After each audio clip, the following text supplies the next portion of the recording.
This is our biology visual.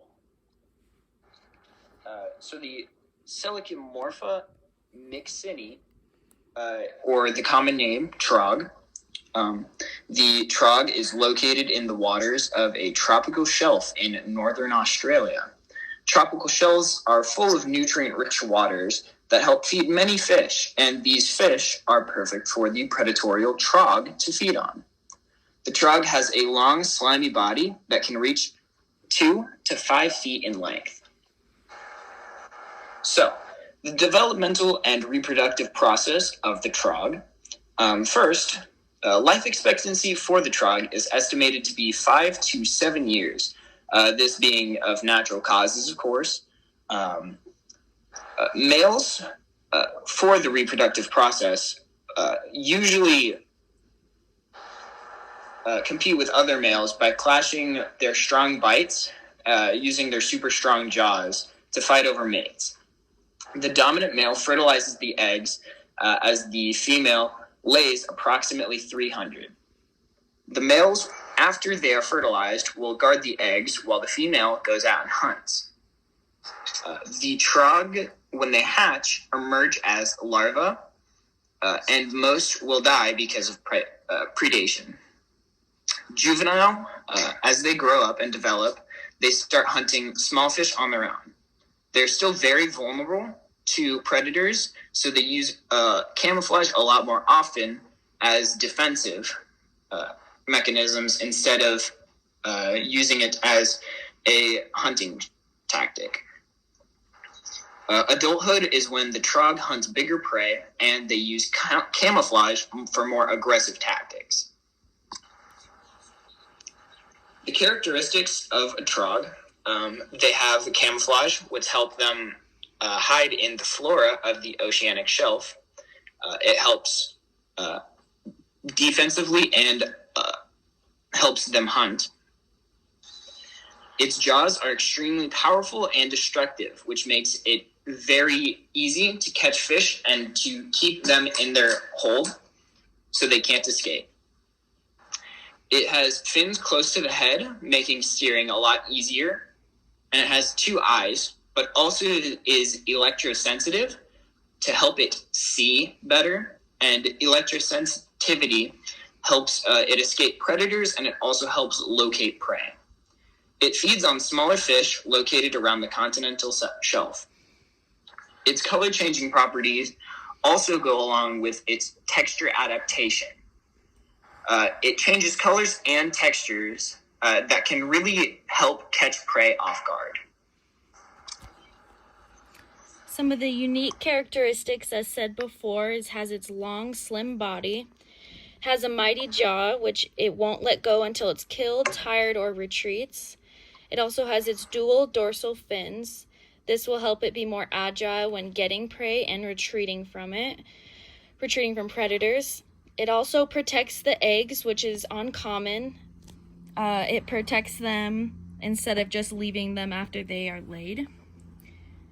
Some skin properties are its ability to use camouflage. It's able to hide from prey and predators.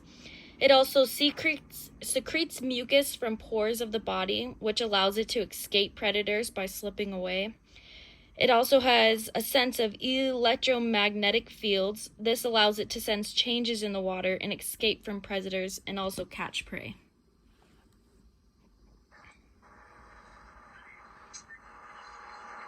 The trog has 2 forms of bringing O2 into its body.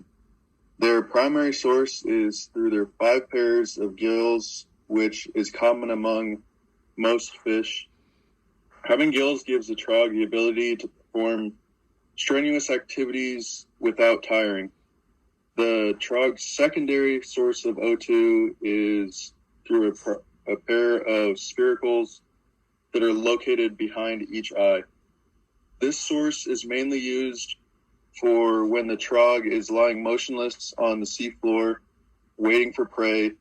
The reason it doesn't have just one or the other is because if it just had gills, it wouldn't be able to sit motionless while hunting. And if it just had spiracles, it wouldn't be able to bring in enough oxygen to chase prey. Some of the defense mechanisms: the trog's defends itself against predators using a mixture of 5 things. It's sensitivity, camouflage, mucus secretion, agility, and its strong jaws. The trog uses its electrosensitivity to sense large magnetic fields approaching its position, and if a large predator gets too close, the trog will use its camouflage to become almost undetectable on the seafloor.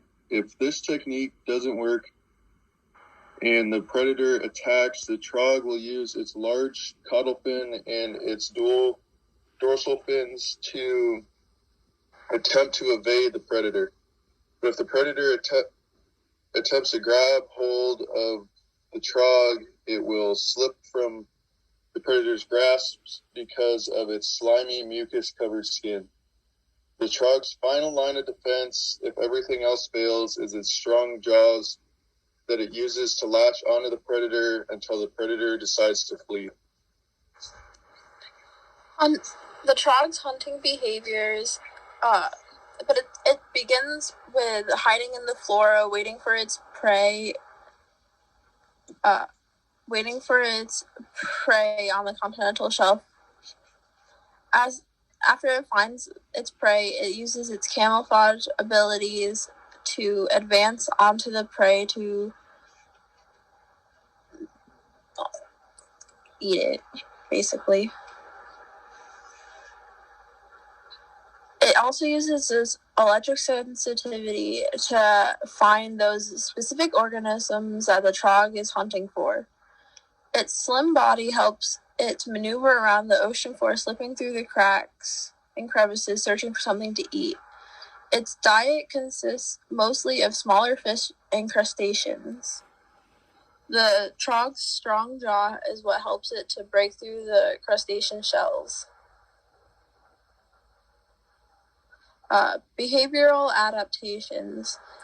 Some of the behavioral adaptations of the trog include its aggressive hunting behavior. It has high aggression and uses its high agility to slip through the bottom of the oceanic shelf to attack its prey before they even notice that it's being followed. The reproductive behavior is different in both male and female trogs. The females are usually slightly bigger than males. The male's duty is to stay near the eggs and protect them. That means they attack anything that goes near them, besides the female who the male mated with. The female's job is to hunt for itself and the male.